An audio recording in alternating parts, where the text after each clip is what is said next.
మానస సరోవర్ యాత్ర ప్లాన్ చేస్తున్నారా? నమ్మకంగా సేఫ్ గా మీ కలల మానస సరోవర్ యాత్రని ట్రావెల్ టర్న్స్ తో నిజం చేసుకోండి. మరిన్ని వివరాలకు ఈ నెంబర్కు కాల్ చేయండి.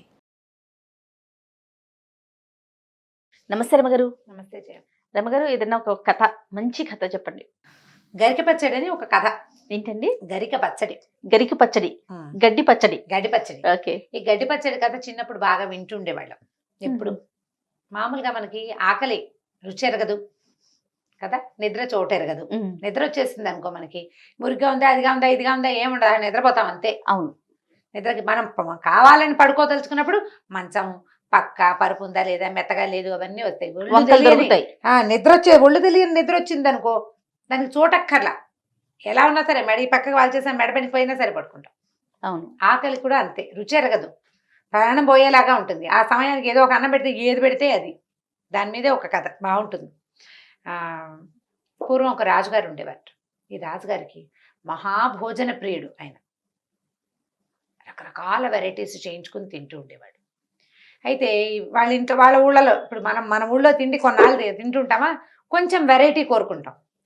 హైదరాబాద్, మన బెదవాడి నుంచి హైదరాబాద్ వచ్చిన కొత్తల్లో అదేమిటది, ఈ రోటీ పొరలుగా వచ్చేది, పరోటాలు, రుమాలి రోటీలు ఎంత విశేషంగా ఉండేవో. మన దగ్గర దొరికేవి కాదు, మనకి చపాతీయే చేసేవాళ్ళు, మూడు వేస్తాడు, ఇంత చెక్కముక్కలాగా కనపడేది.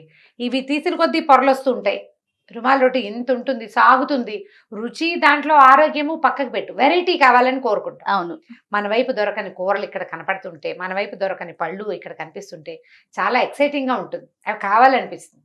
అవే రెగ్యులర్ గా అవే కనపడే వాళ్ళకి.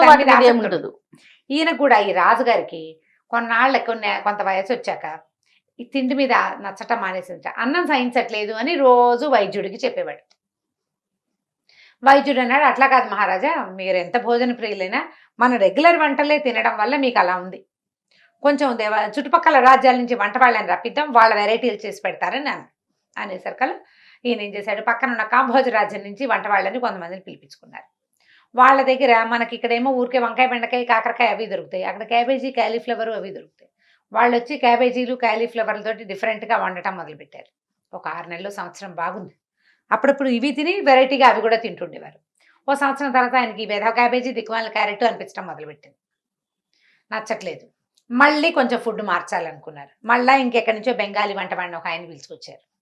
ఆయన బోల్డ్ వండాడు, పప్పులతో రకాలు, తాటిపళ్ళతో అప్పాలు, ఇలాంటివి బోల్డ్ అని చేసాడు. కొన్ని రోజులు బాగుంది, చాలా వెరైటీలు ఉన్నాయి. అది కూడా బోర్ కొట్టింది. పాత ఫస్ట్ వెరైటీ కూడా బోర్ కొడుతోంది. మొదట్లో రోజు మనం ఎప్పుడు తినే వంకాయ కూర, బెండకాయ కూర కూడా విసుగ్గానే ఉంది. అక్కడి నుంచి ఏమైంది, వైద్యుడు అన్నాడు, వైద్యుడు ఆయన సలహాదారు అనమాట, భోజన సలహాదారు. పాత్ర వల్ల కూడా ఉంటుంది మహారాజా, బంగారు పాత్రలో తినండి, వెండి పాత్రలో తింటాం. మామూలుగా అన్నం తినడానికి ఏమిటి, వెండి పాత్ర శ్రేష్ఠ, వెండి కంచం, మధ్యలో చిన్న బంగారు పువ్వు వేసుకుని తినాలంటారు. ఆ కంచులో తినేవాళ్ళు, కంచు పాత్రల్లో, కంచు కంచాల్లో కూడా తినేవాళ్ళు. లేకపోతే ఏం చేస్తారు, అప్పట్లో ఉండే విస్తరాకుల్లో, తారిటాకుల్లో, ఏవో ఆకుల్లో తినేవాడు. రాజుగారికి ఆకుల్లో తినాల్సిన కర్మం ఏమిటి, లోహ పాత్రల్లో తింటాడు, వెండి కంచాల్లో తినేవాడు. బంగారు పువ్వు వేసి బంగారు కంచం చేయించి తినండి.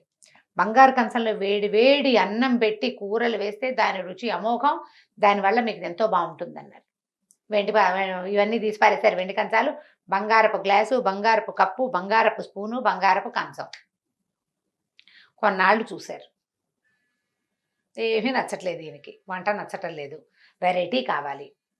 ఆకలి వేయటం మానేసింది ఆయనకి. ఆకలి వేయట్లేదు. ఆకలి ఎప్పుడు వేస్తుంది, భోజనానికి మధ్య గ్యాప్ ఉంటే ఆకలి వేస్తుంది. ఇన్ని వెరైటీలు, ఇంతమంది వంట వాళ్ళని సాటిస్ఫై చేయాలంటే ఏదో ఇంత అంతా తింటుండాలి, ఆకలి ఎక్కడేస్తుంది. సరే, విసుగ్గా ఉండేది ఆయనకి. ఏమిటి, ఆయన ఏమో భోజన ప్రియుడు, చక్కగా తినాలని ఉంటుంది, సాటిస్ఫాక్షన్ లేదు తిండిలో. సరే, ఒకసారి ఏమైందంటే ఆయన ఏమనుకున్నాడు, ఈ పిచ్చి పిచ్చి వంటలు కాదు, చాలా కూరలు, నార్లు, పప్పులు, పెసరపప్పులు, కందిపప్పులు తెగ తినేసాం, అడవికి వెళ్ళి వేటాడి ఫ్రెష్ మాంసం తెచ్చుకుని వండించుకుని తింటా. ఎవరినో వేటాడి తెమ్మంటాం కాకుండా తనే వేటాడాలని భావించి మంత్రి గారితో తోడు తీసుకుని కొంతమంది జనాలను వెంబడి పెట్టుకుని వెళ్ళేసరికల్లా అందరూ ఓ చోట ఉంటే ఆయన కొంచెం డిఫరెంట్గా ఆలోచిస్తాడు కదా. ఆయన మంత్రి గారు ఇద్దరు కలిసి కొంచెం లోపలికి పోయేసరికల్లా సరే కొద్దిగా దారి తెప్పాక వీళ్ళు అటు ఇటు చూసుకున్నారు, వాళ్ళ ఎవరు కనపడలేదు. ఇంతలో పులి వస్తున్న సందడి తెలుస్తోంది. ఇతను అన్నాడు, మహారాజా మనం చెట్టెక్కి కూర్చుందామండి, పులి వస్తోంది, పులి ప్రమాదం అంతా చుట్టుపక్కల వాతావరణం అంతా కామ్గా అయిపోయింది. పులి వచ్చేటప్పుడు వాతావరణం నిశ్శబ్దంగా అయిపోవడం అవి జరుగుతాయి కదా. మంత్రి తెలివైనవాడు, ఇతను హట్ నేను మంత్రిని, నేను రాజుని, నాకు తెలియదా అన్నాడు. తీరా వీళ్ళు ఒక చెట్టు ఎక్కుతూ ఉండగానే చిరత పులి కనపడింది. ఓహో! దాంతో భయం వేసేసింది రాజుకి. భయం వేసి చెట్టు ఎక్కకుండా దిగి పరిగెత్తడం మొదలుపెట్టాడు. గుర్రం ఉంది, గుర్రం ఎక్కచ్చు. ఆ కంగారులో ఆయనకి తెలియలే, ఆలోచన రాల.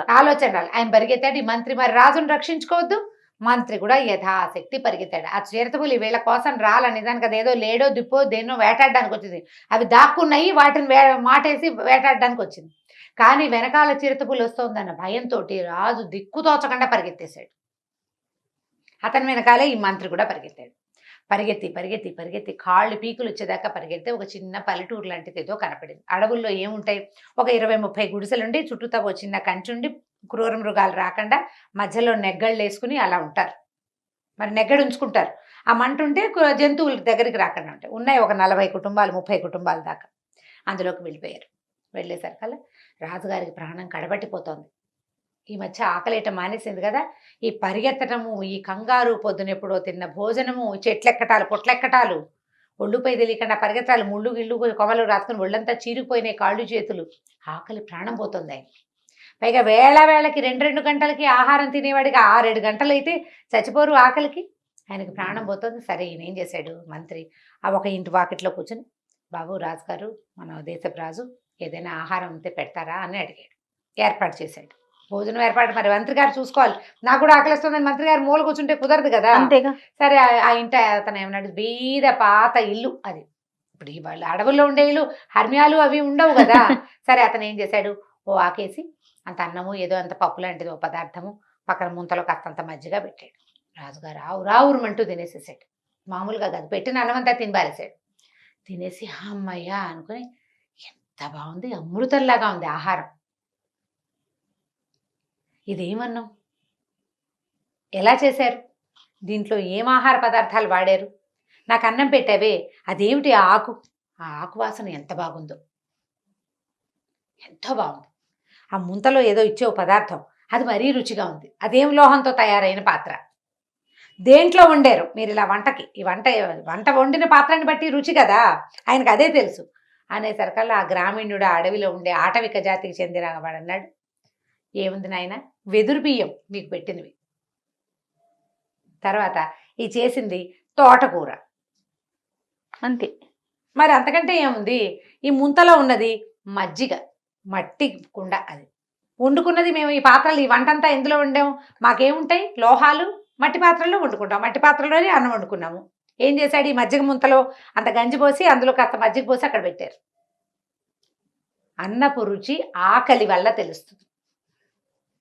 మీకు వేసిన ఆకు విస్తరాకు, అంత ఏం లేదు, ఈ అడవిలో అన్ని విస్తరాకుల చెట్లు ఉన్నాయి, మేము ఆకులు తెచ్చుకుంటాము, కుట్టుకుని వేసుకుంటాము. విస్తరాకులు మంచి ఫ్రెష్ ఆకుల్లో అయితే వేడి వేడి అన్నం పెడితే, మనకి ఈ ఊళ్ళో కొంచెం తక్కువే దొరుకుతాయి, మోదుగాకులు కనిపిస్తాయి బాగా, మనకి విస్తరాకులు దొరకవు. విస్తరాకులు వేడి అన్నం పెడితే ఒక తమాషా వాసన వస్తుంది. అరిటాకులో పెట్టినా కూడా, అరిటాకు అయితే తెలుస్తుంది. విస్తరాకులో కూడా మంచి ఒరిజినల్ విస్తరాకులు, ఈ ఊళ్ళో దొరికే ఆకులు కాదు, మోదుగాకులే ఎక్కువగా కనపడుతున్నాయి ఇక్కడైతే. మనం ఇప్పుడు ప్లాస్టిక్ ప్లేట్లలో తింటున్నాం. అవును, మన కర్మానికి. అరిటాకులో పెట్టిన అరిటాకులో టిఫిన్ గాని అన్నం గాని తింటే ఎంత బాగుంటుందో రమ్మగారు. అవును, నాకు చిన్నప్పుడు ఇంట్రెస్ట్ అనిపిస్తుంది. తామరాకుల్లో ఇడ్లీ తినడం గొప్ప ఫ్యాంటసీగా ఉండేది నాకు. ఈ మధ్యకాలంలో చూడలేదు, ఇప్పుడు లేవు. మేము అప్పుడు కూడా చాలా తక్కువ తినేవాళ్ళం, బయట తినే రోజులు కావు కదా అవి. ఎక్కడో ఒక ఊరు వెళ్ళినప్పుడు తెలుసుకున్నాను నేను తామరాకు మీద, అదిబో అది వాళ్ళ గొప్పగా ఉండదు అసలు. తామరాకులో తింటాం అనేదే గొప్ప విషయం అనమాట. ఓసారో 2 సార్లు తినుంటాను, అది ఇంకా బుర్రలో ఉంది నాకు. రాజు ఆశ్చర్యపోయాడు, అంతేనా, ఇందులో ఏం లేదా, మరి నాకు ఇలా ఎందుకు అనిపిస్తుంది, నాకు ఎంతో అమృత తుల్యంగా ఉంది, కడుపు నిండిపోయింది, హాయిగా ఉంది, ఇలాంటి ఆహారమే రోజు కావాలనిపిస్తుంది. అంటే మంత్రి ఏం చెప్పాడంటే, మీకు ప్రధానంగా వేసింది ఆకలి ప్రభు, ఆకలికి రుచి ఎరగదు, మీకు ఆకలేసే అవకాశమే లేదు మన ఊళ్ళో. ఆకలేయటానికి మీకు శారీరక శ్రమ లేదు, ఎంతసేపు సాయంత్రం ఏం వండించుకు తిందామా, మధ్యాహ్నం ఏం వెరైటీ వంటకం తిందామా అన్న ఊహే చేస్తున్నారు. ఈ తిండి గోలలో పడి మీరు రాజ్యాన్ని కూడా పట్టించుకోవాలి.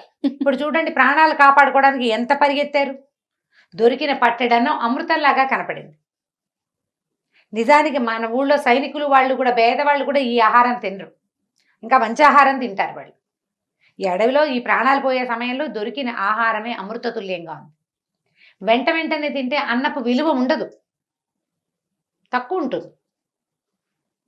మాడి ఉంటే ఒక మెతుకు కూడా వృధాగా పోనివ్వరు, మార్చాలి. పిల్లల కోసం అన్నాలు కలిపి పారేస్తూ ఉంటాం, అవునండి. బాక్సుల్లో పారేస్తూ ఉంటారు. అన్నం పెట్టకుండా అంటే పిల్లల్ని మార్చాలని అడక్కు నువ్వు. టైం ఉండాలి, గ్యాప్ ఇవ్వాలి. గ్యాప్ ఇవ్వాలి. అప్పుడు ఆకలేస్తుంది, శుభ్రంగా కడుపు నిండా తింటారు.